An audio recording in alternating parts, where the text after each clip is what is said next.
Welcome to the President's Desk, simulcast on 96.9 FM KGPC and Peralta Television, where Laney College President Dr. Rudy Besikof speaks with community members, colleagues, and student leaders. This program is supported by Technical Director Felicia Bridges, who co-hosts along with Laney College President, along with Laney College Journalism major Randy Cross and Laney College President Dr. Rudy Besikof. Pull up a chair and join me and Felicia at the President's Desk today for episode number 53 as we welcome Q-Berg recruiter and Laney College partner Joe Fotu. The show airs at 2 a.m. and 2 p.m. on FM 96.9 KGPC and live also at kgpc969.org each Wednesday and can be seen on Sundays from 1 to 2 p.m. on Peralta TV. Can't catch us then? No problem. All our episodes are available anytime and on demand at kgpc969.org, along with other great Peralta programming. And as always, we can be heard on Apple Podcasts and iHeartRadio. Do you want to interact with the show? Well, you can email us at laneypodcast@peralta.edu. Like us on Facebook at Laney College President's Desk Podcast and follow us on Instagram and Twitter at Laney Podcast. You can also find select interviews and content from the show on YouTube by subscribing to the Laney College President's Desk channel.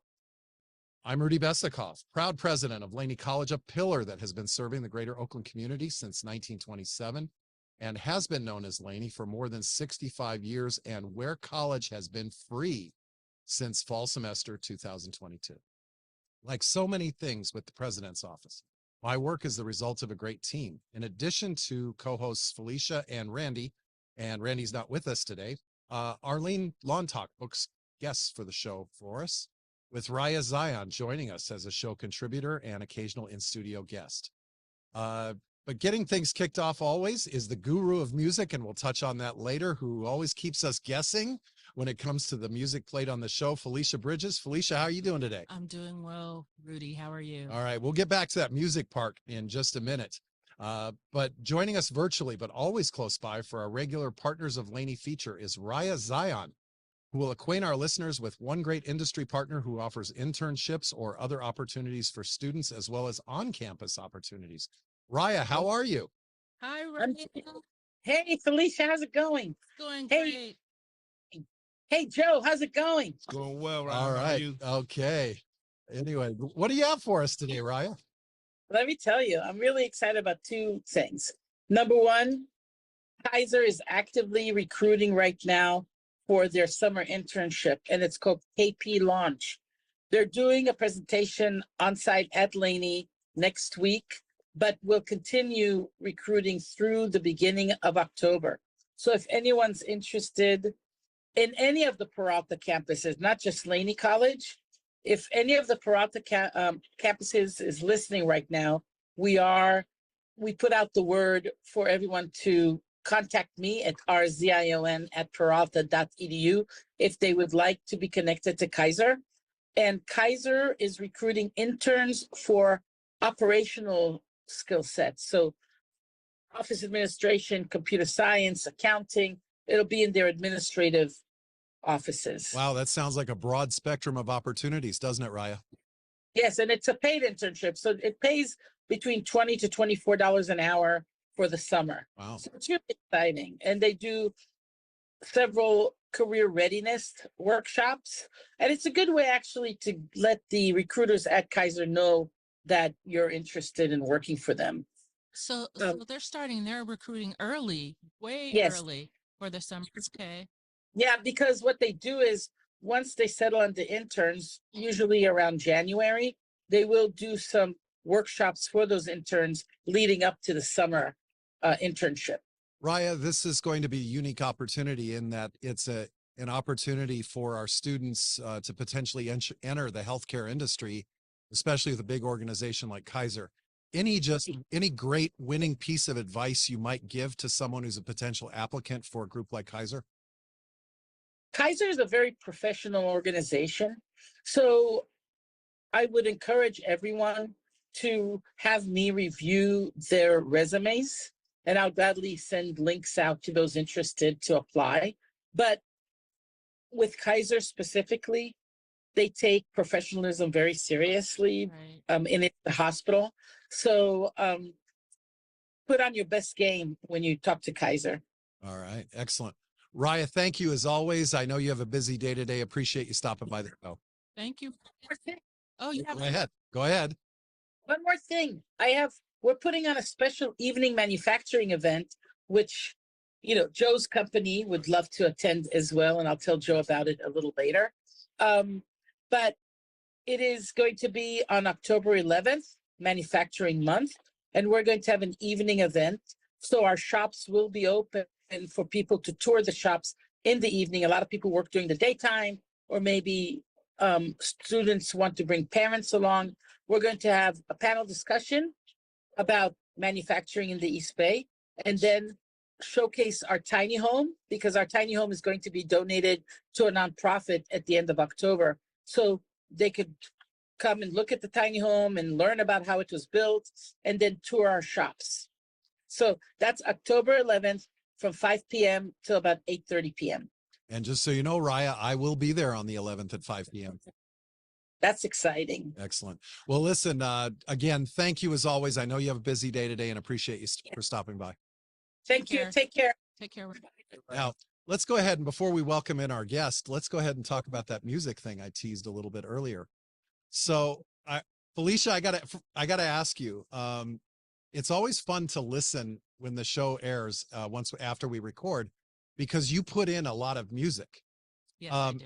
And the last time, for the last one that aired, which was episode 50, you actually chose "Break On Through" by The Doors.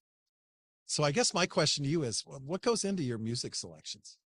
So I try to pick up on a theme of our shows. So, for example, if we're talking about building or food, for example, we had a show where we talked about building. I just put in a song that kind of correlates to that. So I chose "We Built This City." That's right. I remember that. And Starship. And that particular episode with the Doors, we were talking about the Doors that day, and That's right.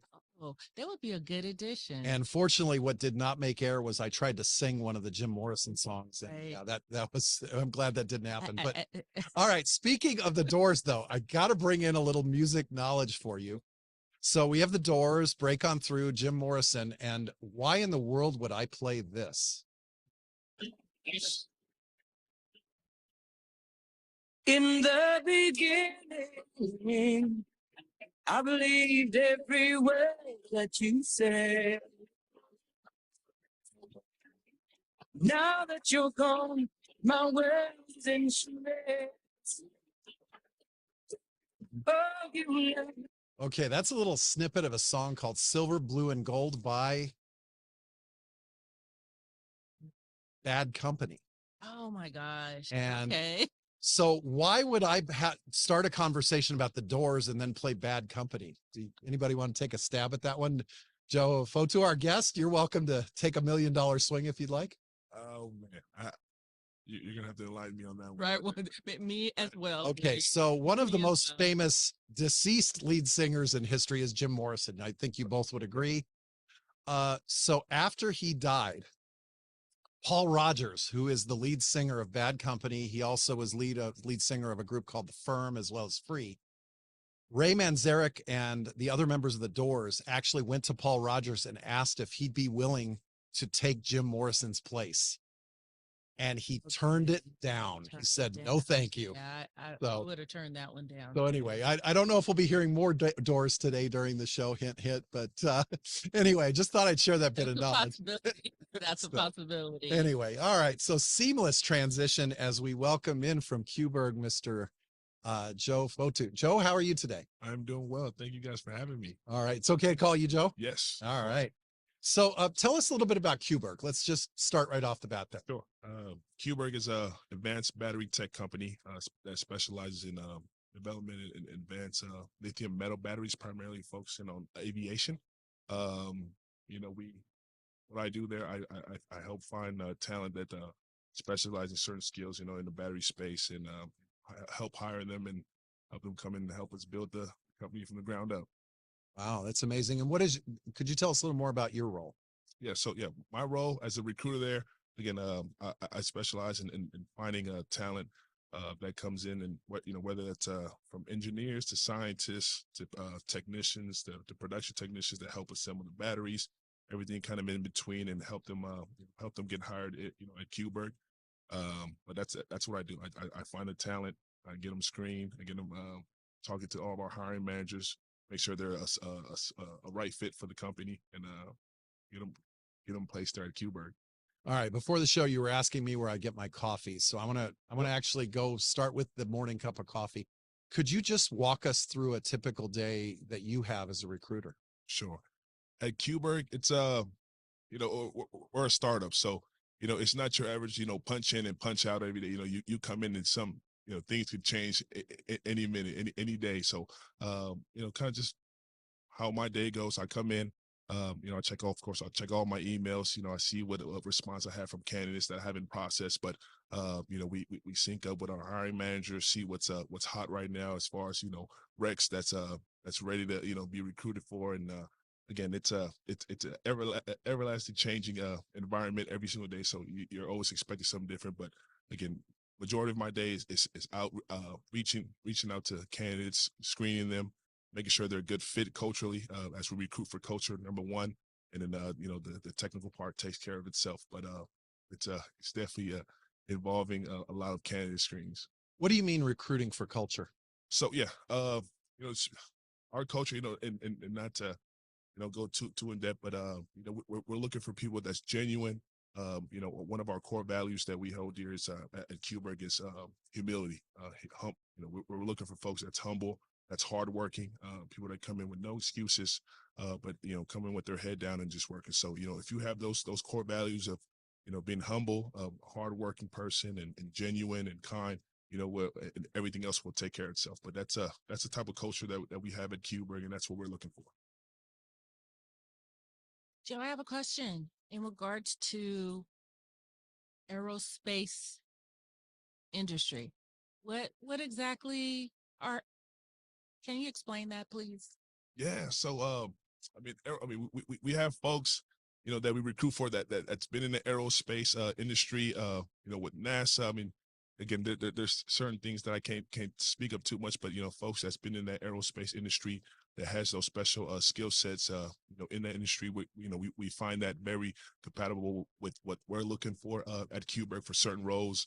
Again, we have roles that you know, again for battery engineers, scientists that again correlates with the the aerospace world in there. So when we're looking for folks that has certain keywords from the aerospace industry, that's kind of a green light for us to kind of attack them and kind of just probing a little bit more into their to their works. Okay, I'm still trying to get a little bit more specific. For example, are you creating batteries that power the control panels in airplanes? Are you working in spaceships with spaceships? Gotcha. Yeah, no, good question. So, we're not that advanced, to working with spaceships yet, but I know our primary focus is airplanes. eVTOLs and eCTOLs. I'm sure you guys have seen some of those aircrafts that have like two propellers in there, Sure. but also that's what we're powering is those big airplanes, aviation there with those eVTOLs, eCTOLs.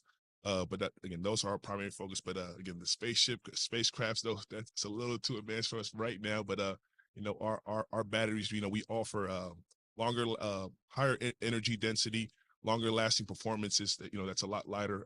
In aircrafts or even automobiles. We still work with cars and vehicles, and but our primary focus is the aviation industry there. So, but that's what we Okay. power. Yeah. That's amazing. And you mentioned the two propellers, and Alicia and Joe, you haven't lived until you've ridden in a 15 to 17 passenger double propeller kind of, they call them the puddle jumper airplanes. Puddle Um, jumpers. especially if it's not sunny outside, though, that's quite a ride.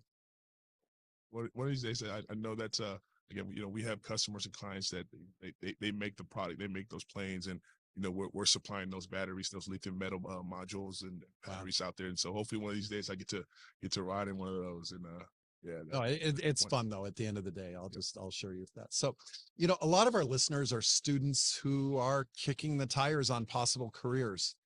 What would you advise someone who's maybe looking at being a recruiter, not necessarily for your company, but just to be a recruiter, just in the human resources field? For sure.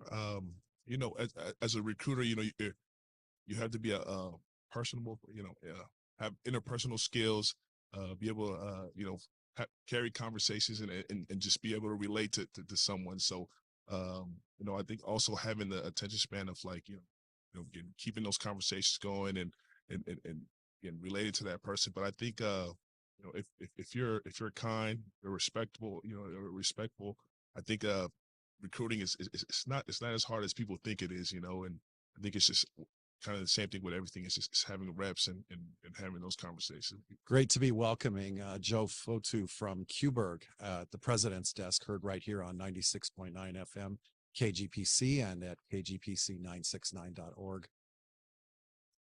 How has the work of recruiting changed over the past couple of years? Certainly our society's changed for, over the past 4. How's it changed? Yeah, that's a good question. And I'm sure a lot of recruiters could vouch for this, but since the pandemic, a lot of things has changed.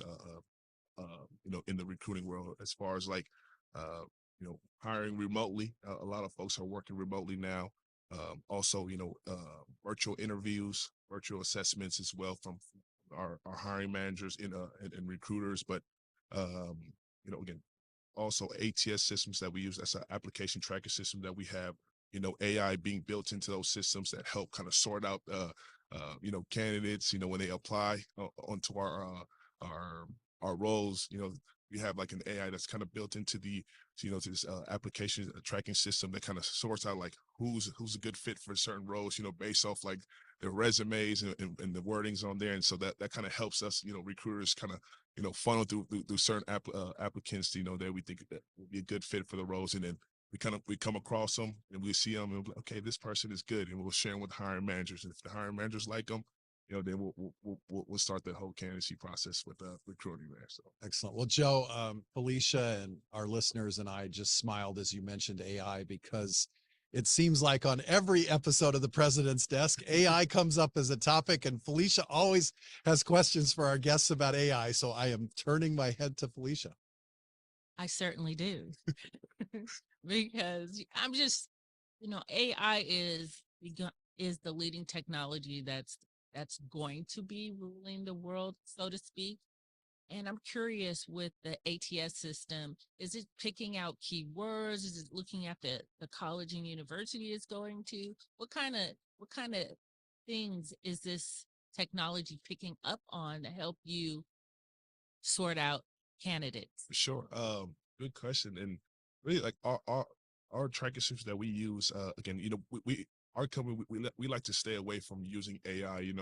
We do everything authentic, and but just the tracking systems that we use, it already has or has the AI built into it. But it tracks certain keywords. When we have a job description that's posted up on all of our platforms, there's certain keywords on there that the AI kind of matches with with candidates' resume that they may catch and be like, hey, this candidate has all these certain keywords. They may be a good fit, and it'll kind of put them at the top of that tracking system, and we'll be able to kind of see who's coming in. But again, our job is still to kind of go through those resumes, even though it's kind of funneling and putting in the top resumes with a lot of keywords and even positions that's tied to the role that we have up. We'll still need to kind of go through it and kind of skim through those resumes, screen them, and see if this is a good fit for for the role. And again, they still got to go through a whole process of speaking to the hiring manager, having those technical calls. Are they a good fit? But some folks they could draft up a nice resume, but at the end of the day, you're gonna have to talk about what you've done in your past experience with any hiring manager. So you can't get away, if you're just Sure. making a nice resume out there. You can't get away for too long, because at the end of the day, you're gonna get screened. Yeah. Hiring managers are gonna probe into your past experience. So Current Laney College students, if they're interested in working in this field of aerospace and then also technology and sustainable energy, obviously with batteries and such, what do you think is a good degree perhaps to pursue as an associate's, and then what would be later on to, as they work toward a bachelor's degree, perhaps? What obviously aerospace engineering seems like a possible, but what are some other fields that applicants typically major in that where you see them coming through as a successful candidate? Sure. I mean, and it depends, because just like in any company, there's so many different positions, right? You have, scientists where chemistry could be a good degree to have, and but also we have production technicians where you don't need where you don't even need a degree, right? And so that's why we come to Laney to find folks that likes to be hands on, that likes to build things. We'll have apprenticeships programs that we're building right now, but again, chemistry, math, science.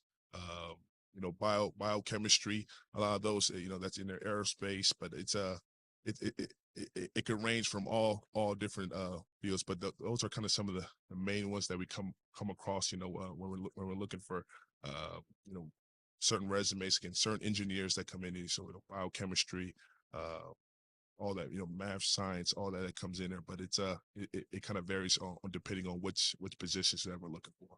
You've touched on it a little bit, but just in terms of the students taking classes and things they're doing as being relatable, but could you speak to the relationship that you and that Kuberg have with Laney College? Yeah. So, you guys were on the call, or we were live with Raya earlier, but the first time we ever kind of built that partnership since I started at Kuberg was with Raya.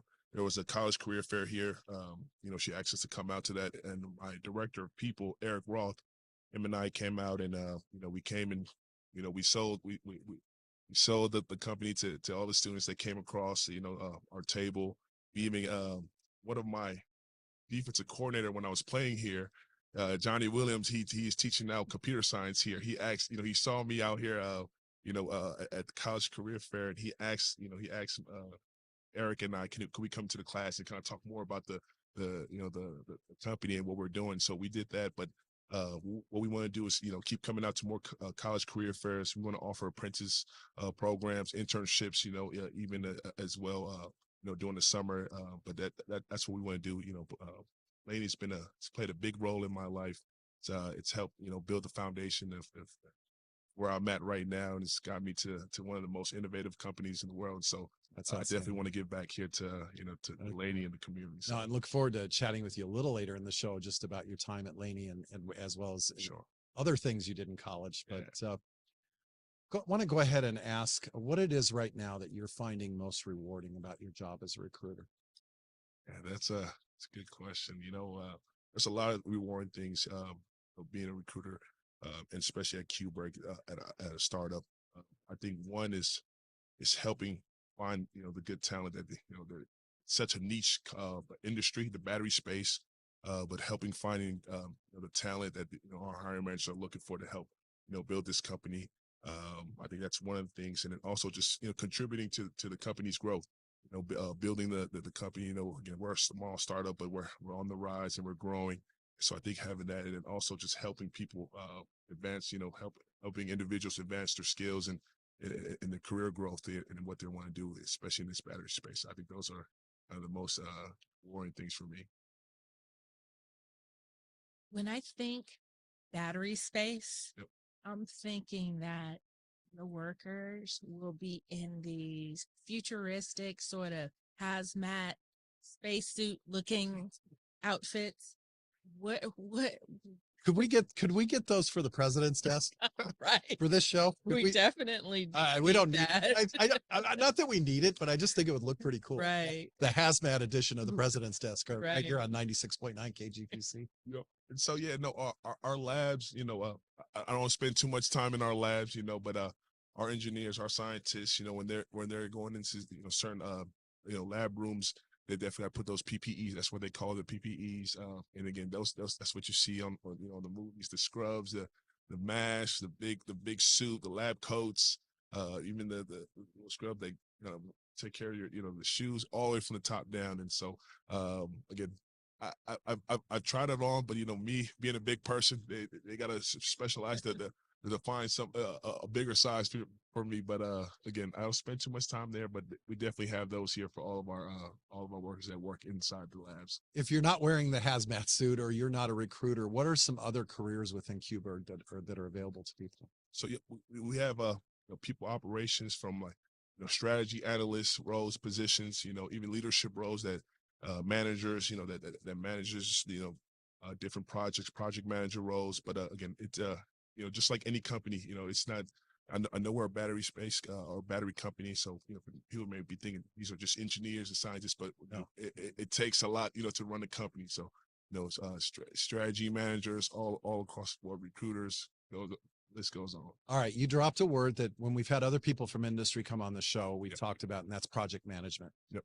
When you're looking for people with that qualification, what is it you often hear, or what experience do people often have that makes you say, oh, as a project manager, this is a good fit for our company?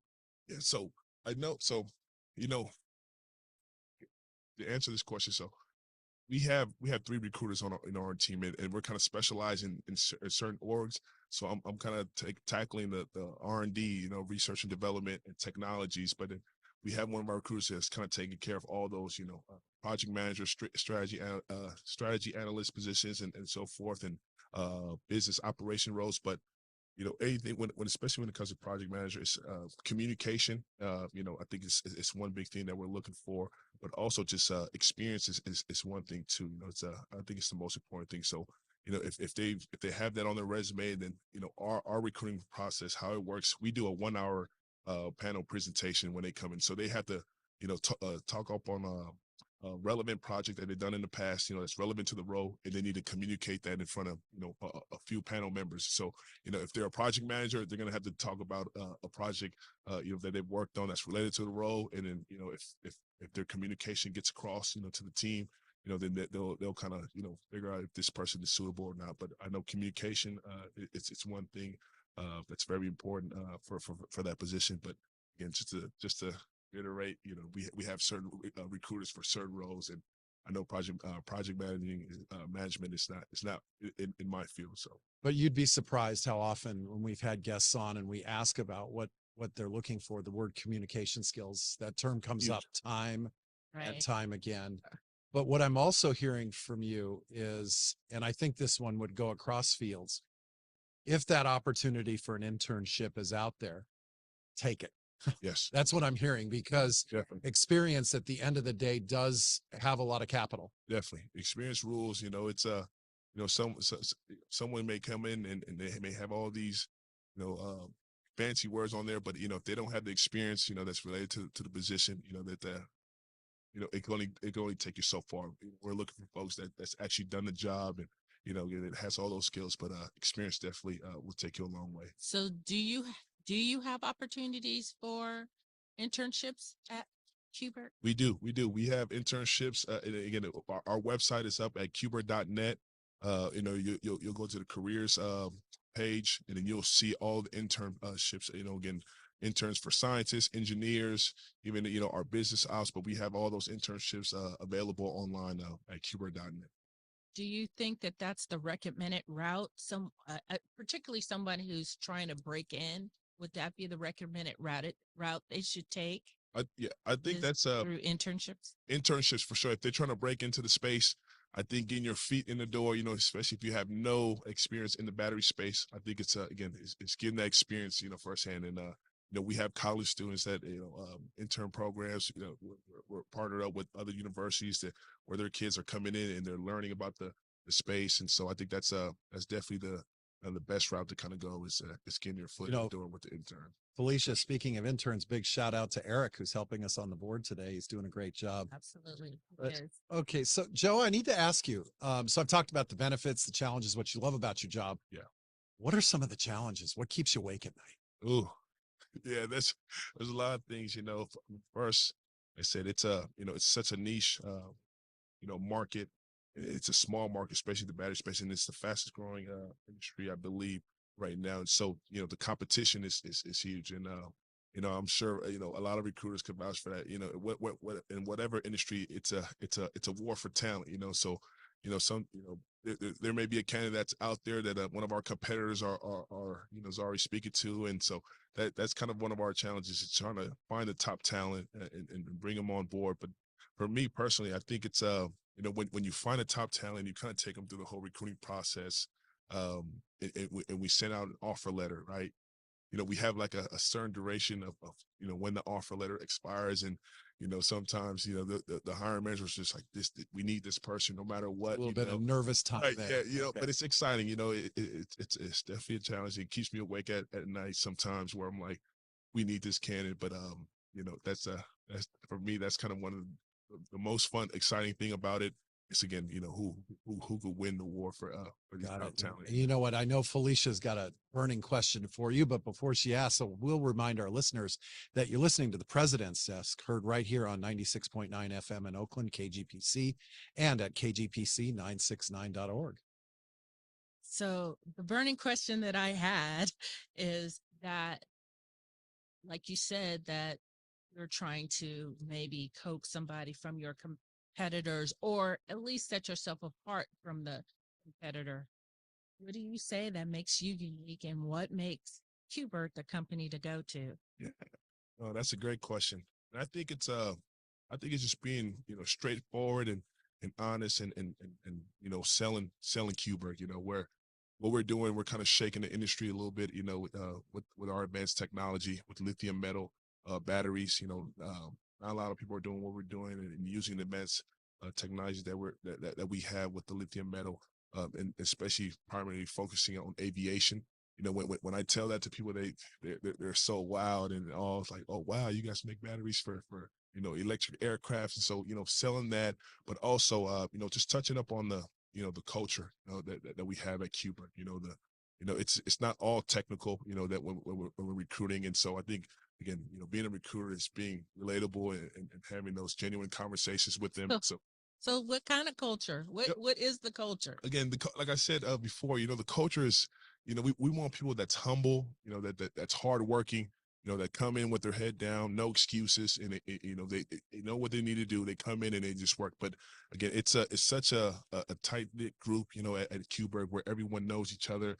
We don't just not work as a group, but I know we do things outside of the workspace, and people's build relationship. People's become best friends. At Qbert. So again, those are certain things that I talk to the candidates about. Is, again, recruit for culture first. We look for humble, hardworking people, and kind people. If you have that, everything else will take care of itself. The technical life. So Qbert truly sounds like an amazing company and a great partner for Laney College. Joe, can you stay for the second part of our show? I got to take care of a little business here, but want to bring you back because I want to talk to you a little bit about your time at Laney, and also as a college student, and a few other good questions that I've got waiting in the wings. And I know Felicia always has them as well. So anyway, listeners, as we transition at this point in the show, I would like to remind you that Laney College continues to provide one-time support scholarships for students who face unforeseen financial difficulties or emergencies that impact their ability to attend school. First, if you are a student in the middle of the semester who's suddenly started to face a difficulty, please reach out and contact Arlene Lontock in my office at 510-464-3219, or email her at alontoc@peralta.edu, so that we can see if we can help you with a one-time scholarship. Also, to our employees and community members, just a reminder that all charitable gifts to Laney College, whether it's the President's Emergency Scholarship Fund or something else you're interested in, all of those donations are appreciated, and they're tax deductible, as they are processed through our Peralta Colleges Foundation office, which is a 501c3 nonprofit. To donate, please call us at 510-464-3219. Or, you know what, often when it comes to making a gift, you want more information. It's something it's personal to you. And maybe you have questions about Laney, or maybe you have questions about your gift. I invite you to reach out personally to me, and just to get information about Laney and have any of your questions answered. I can be reached at 510-464-3236. Or you can email me at rbesikof. Also, a reminder to our employees, it is possible to make donations every month through monthly payroll deduction. And if you have any questions about that as well, please feel free to reach out to Arlene. The effort's been amazing, Felicia. We have actually surpassed $50,000 in available scholarships through my office each year. Shows how much And- people care. And the base of that, although we've had some great external folks give, it's been our employees who Yeah. really keep this thing going. Yeah. And it's been great. And just one more quick plug, students and listeners, if you wanted to sign up for a class at Laney College but didn't get it, and you're like, wow, I've got to wait till January. Well, guess what? You don't. We have late starting classes that begin October 16th. They are typically 8-week classes, and you can be done by December. And most of them are actually online, and you can take the classes at kind of at your speed, given that they're asynchronous. So anyway, all that information, any questions you have, reach out to me by all means. So anyway, as we return to the show, we do have a former Laney student here, a Laney alum, Soar Eagles. And Joe Fotu, you attended Laney and you were a student athlete. Could you tell us a little bit about that? Yeah, no. Shout out to the Nest. That's what we called it here when I was attending Laney in 2013 and 14. Played football here. What position? I played defensive end. I was a defensive end. I try to go tight end, but coach. I play defensive end, but I try to go for tight end. But John Beam, our head coach, still our head coach, and I believe athletic director right now, wouldn't allow me to go on the other side of the ball. So he just wanted me to go and chase the quarterback. But my time here at Laney, it really has been very special. It kind of set the foundation for me when I transferred out of here to Illinois. The school out there, but it kind of set the foundation as far as showing up every day to class on time, sitting up. Those are some of the things I learned from Beam. Sitting up in front of the class, being on time for your workouts, things like that. But again, the time that I had here at Laney was very special for sure. So you have a unique perspective because you are someone who was a community college student athlete and then a 4-year college student athlete, continuing your playing career at the University of Illinois. What's the difference between life as a student athlete in those two settings? And how are they the same? Sure. Good question. I think, there's a big difference, when it comes to the facilities, the school itself it's a lot more students, but as far as the education, I know we had professors that were part-time professors from Cal Berkeley, so our education it's always been good here at Laney. But I think that's great to hear. Yeah, it's always been great, and I've learned so much, and the same thing for Illinois, great professors there. But I think it's the biggest difference is just the amount of students that's on campus. There's a lot of things moving on or moving, but for a student athlete, again, it goes to talking about the facilities, our football facility at Laney. I think when we first when I was playing here, I think that's when we just built the new facility there. So it was like the top of the top of the art facility at the time. We were flexing our stadium to Chabot and all the other junior colleges in the Bay Area to our friends that were playing at other colleges. But again, I think it's just a bigger campus. A little bit nicer facilities, or nicer facilities for sure. But I think if you're talking about education, for sure, you got the education here at Laney. So just the same as at Illinois. But if you were, let's say that there's somebody who's finishing up at Laney College and about to transfer out of state, what advice would you give them? Yeah, I think advice I would give is kind of look into the geographic part. It's one thing because coming from the Bay Area and going out to little Champaign, Illinois, in the middle of the cornfields, that kind of was a big shock for me. Coming from the city and then just being, again, like I said, being out there with in the country and introduced to the snow, and I'm talking about cold snow. It was very different. So, looking into the geographic, do you want to make the move? Because, you could go out there and want to go to school there, and then you get there for the first week or two, and then you get homesick. And then, I know folks who's done that and come back to the Bay Area. So I think, definitely looking into that. But, if it's something that you really, there's a program at at a school that you want to transfer out, from community college to it, and you're really interested in that, go ahead and take it. Take that opportunity and go out and spread your wings, and that also helps you, kind of grow.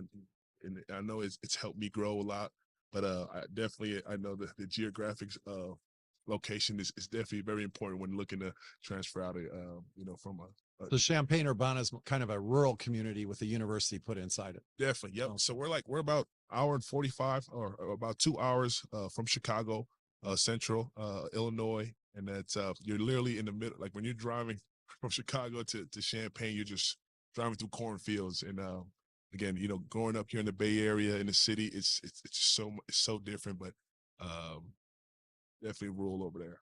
So you're saying you have to be able to adapt, right? Gotta adapt. That's huge, and that's the thing. Again, like I tell my younger brothers and some of my friends who are playing college ball here and wanting to go out, that has offers for like Oklahoma, other places in the country. It's being able to adapt to those the culture, the weather, all that. So it's definitely a big challenge for sure. And what about academics? I'll be completely honest.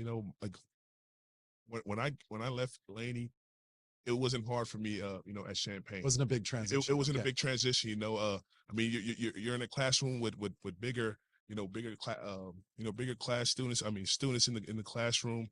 And again, as an Division I athlete, you really don't have no excuse of failing anything. You have all the resources. You have tutors. You have all the mentors, you have all the help, free books, you have everything, and so you really shouldn't have no excuse of failing in class. And if you are failing school, you're really just not doing anything. But I think academically, I don't think it was really a challenge at all. All right. In the spirit of being a student, I think I did some homework about you before the interview, and your major here was African American Studies. Is that correct? Yep.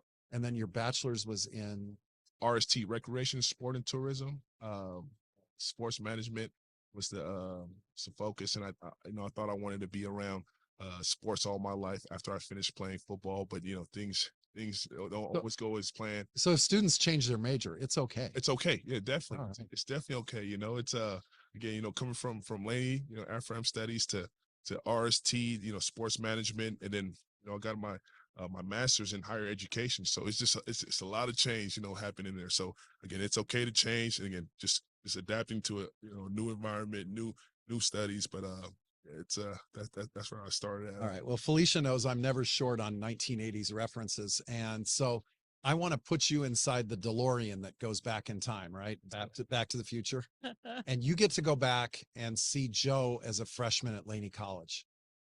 Any advice you would give yourself as an incoming freshman now that you're older and wiser, so to speak? Okay. That's a good question. I think I also go back in time and tell Joe or give Joe an advice. I think it's just keep doing your best. And I know when I was young, I was always, I had friends that were going to college out of straight out of high school, and I always thought that, that was supposed to be, that's how it was supposed to be, go straight out of high school. But and I was always in my head a lot. And I think if I was to go back, I would tell them, don't be in your head so much. Just this is the cards you were dealt with, and take it. And so I think I would have been able to perform a lot better on the field if I wasn't just always thinking about my friends who were leaving, going out of high school straight to 4-year university or colleges, things like that. So I think I would just tell myself, just worry about yourself, stay in your lane, and keep pushing forward. So. Yeah. Excellent. Joe, got to ask you this, and I do host a show called Eagle Eye on Sports, and I'm going to go that direction for a second. What do you think of college football right now? There've been a lot of changes. Lots been happening. Also, health and safety's kind of drawn a new level of attention, especially relative to concussions. What do you think about that, the landscape of college football right now? I think, the game's changed, not just this past year, but I think past like 4 or 5, really decade. The game is evolving and changing, like you said, that with the health and safety of players. But one thing that I know the talk is right now is about the whole Pac-12. I'm just not The what? Does that even exist still? Right, right. And Right. I can't believe such a prestigious conference like that. Even though I belong to the Big Ten, I'm a Big Ten guy. But to growing up watching Cal, Berkeley, USC, UCLA, and all those schools, to see a school like that, dissemble and dissolve is just kind of mind blowing. And it's kind of sad to see all these teams break and read that conference. But again, I think there's a lot going on, and I'm not sure why that is, but I think having all these, the best teams play against, the best competition, and again, it's just that's way out of my league. But that's where I'm at right now with what's going on in college football. It's just All right. a lot going on. In the Big Ten, though, which was the conference you played in. Yep. Who's somebody you played against that our listeners would know about, and maybe a matchup that was memorable for you, not necessarily the guard or tackle across from you, but even just who's the greatest player you played against in college? There's a list. The list could go on. Joey Bosa, coached against Nick Bosa when I was doing my GA, my graduate assistant coach. Saquon Barkley, Ezekiel Elliott, Braxton Miller. The list. I mean, the list could go on. George Kittle, we played against him. I mean, it's a lot. Yeah, doing my 14, 15 year, at Big Ten, we played against a lot. Ryan Shazier, played against Ryan Shazier. Okay. We're playing against some of the best players there for sure. But those are just I noticed in that list of people, you had one running back you mentioned, that was Saquon Barkley. What set him apart from other running backs? As a freshman, I mean, his legs are like when people talk about they're as big as a tree trunk. And so Earl Campbell big? Earl Campbell. Earl, he had thunder thighs. But he's not as big, as tall as Earl Campbell. But he's just such an elusive kid. Athlete, so fast and so much power generating when he runs. And I remember he scored, I believe, two touchdowns. He jumped over one of our safeties into the end zone, like literally cleared him. And our safety was about like 6 feet, and he's, Saquon's like 5'11", 5'10", and he's clearing folks as a freshman. And I'm just like, everyone knew, going into that game, it was like, this is the guy we got to watch. And sure enough, he came out and executed everything that we thought he. All right. He was. So Joe, you're a recruiter. I'm gonna change your duties here, or change your geography a little bit. Let's say that you're a recruiter for the University of Illinois. Yep. What is the number one selling point you would give to a potential recruit, or even just a prospective student about studying Champaign-Urbana? Sure. If you guys look it up, Illinois is one of the top. It's one of the top public universities academically, in the country. But not just that, again, I had the opportunity to be a graduate assistant coach under Lovie Smith for 3 seasons.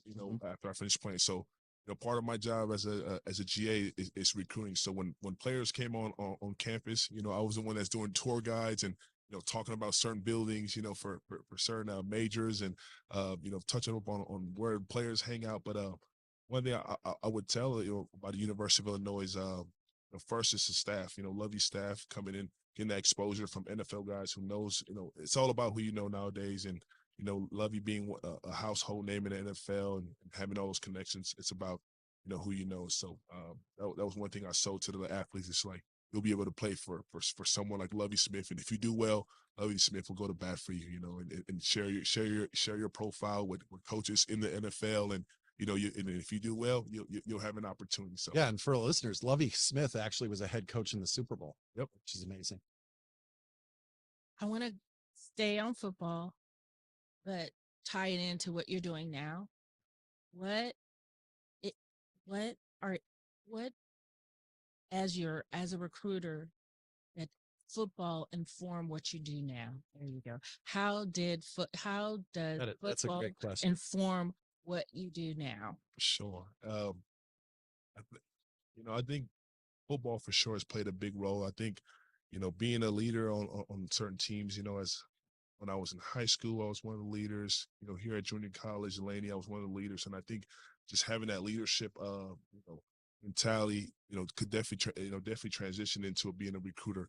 The communication skills, speaking with your players, speaking with your team, and your pods. And I think that transitioned into the recruiting world a little bit, and or a lot actually. And then also instead of recruiting for high school athletes when I was at Illinois, now, I mean, it's kind of the same thing. Now I'm just recruiting for a different audience, right? I'm recruiting for software engineers and scientists, but it's kind of the same game. You're selling, instead of selling the school at University of Illinois and the program, the football program, now you're selling Qberg and you're selling our product, you're selling, the hiring managers, the team and things and the culture there. So, but I think football definitely has played a big role in my transition from recruiting in the football space to recruiting in the corporate world.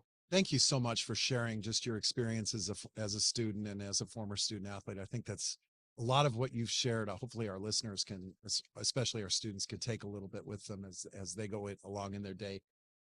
And I really would like to keep the focus not on things students can take with them.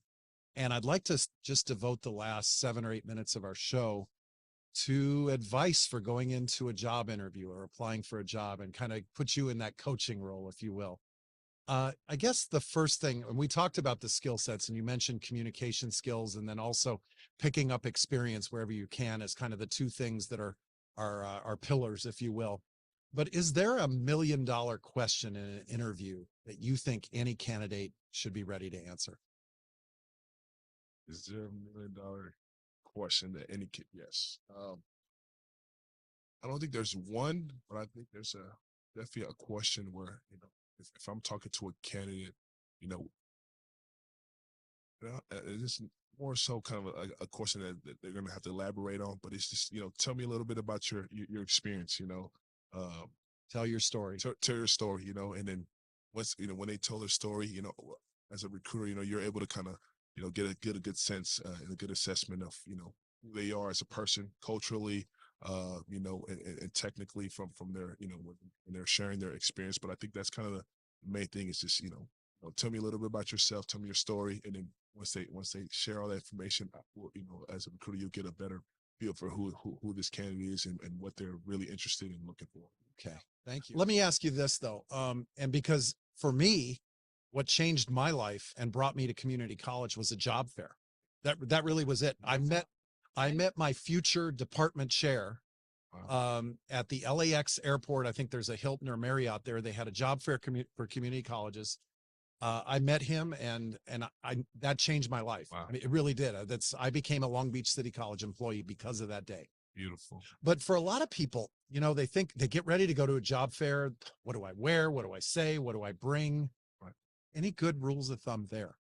I think, especially as someone who tables at job fair. Yep, for sure. And I was very surprised and shocked, when I came here for the college career fair here at Laney with Eric, how, and I believe there were some high school students here, but really everyone had a resume on them, and I remember when I was coming up, I wouldn't have thought to have my resume on file and have multiple copies here ready to just share with each table here at the college career fair. But I think, having a resume ready, and then, like you said, having like we talked about earlier, having your pitch ready, to go with and share that with whoever's at the table, and I think those are the two most important things.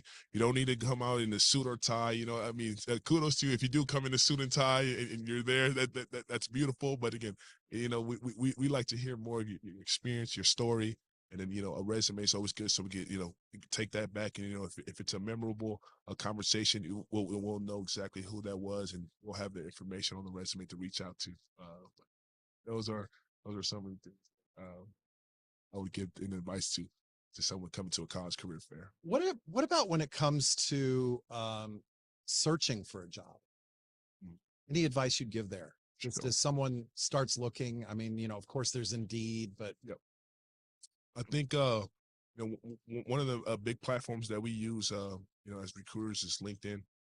I think anyone that's looking for a job, I think they should have a LinkedIn account. That's one of my advices. Have a LinkedIn account. That way, you can network. But I think also, that word network is very important. It's in this world, it's a lot about who you know nowadays. It's not really necessarily what you know. Of course, that plays a big part. But if you have connections and you're out, again, going to these college career fairs and you network with someone, and they know someone that they may pass your resume over. But I think if someone's it's online just looking for, I think having a LinkedIn account is very important. To me, in my opinion, but also, just doing your research, look looking for something that you really want to do. If you want to be a recruiter, if you want to be a scientist, you want to be an engineer, go on Google, go and search, what roles are out there, and if you see something, just apply. Apply to as many positions that you want. But I think those You never know. Yep, you never know. Someone will give you that opportunity, but you miss every shot that you don't take, right? And so I think that's one of the most important things is being active. If you really want to get your name out there, you want to get your resume. It's just be proactive and apply. What about the other pieces of job searching where maybe you see people that took a step for granted or a misstep? And the one that comes to mind for me is just submitting an application, for example. Any advice on a piece like that and what you might tell somebody who's brand new to applying for jobs? I think a lot of people, they think, submitting their application on, onto a website, that no one's gonna see their their application come in. I think that's the biggest false the biggest myth there. When those application comes in, we get notified. Recruiters get notified. I can't speak for other companies, but we get notified with all the applications that come in, and and we're looking through those.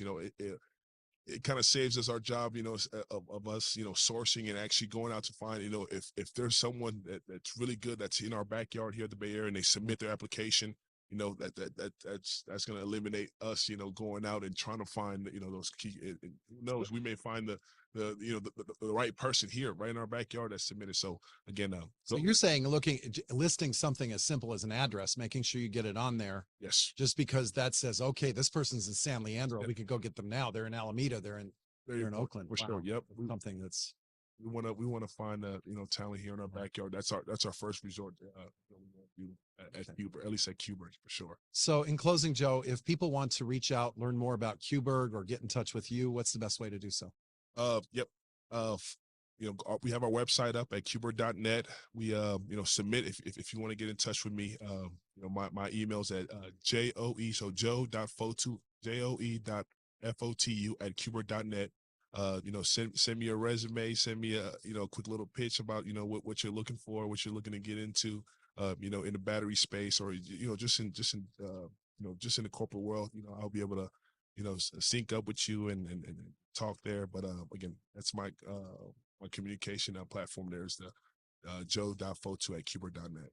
Well, Joe, as the president of Laney College, I want to congratulate you just on your career and all the success that you've had as a student athlete and now a graduate and now someone in the workforce, but also thank you for your partnership and Cuberg's partnership with Laney College and the opportunities that you're providing for the students of tomorrow.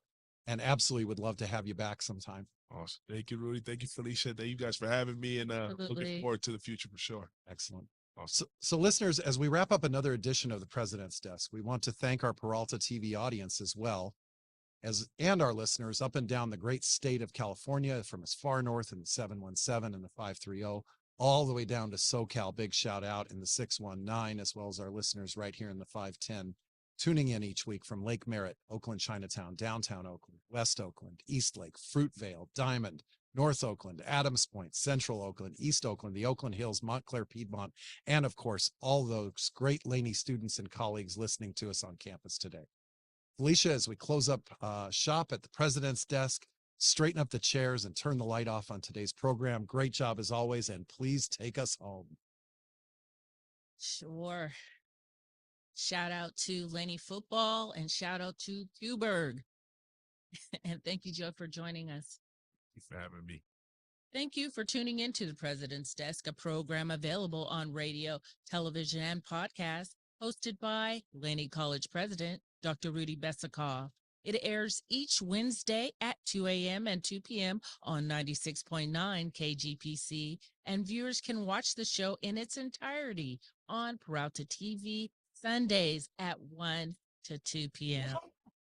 To listen anytime, find us on kgpc969.org/programming/current shows and click on the President's Desk, or find the show directly at kgpc969.org/the President's Desk. Also, to stream the video of the show, go to YouTube and subscribe to Laney College President's Desk. If you have a suggestion for a future show, please email us at Laney, PIO, @peralta.edu.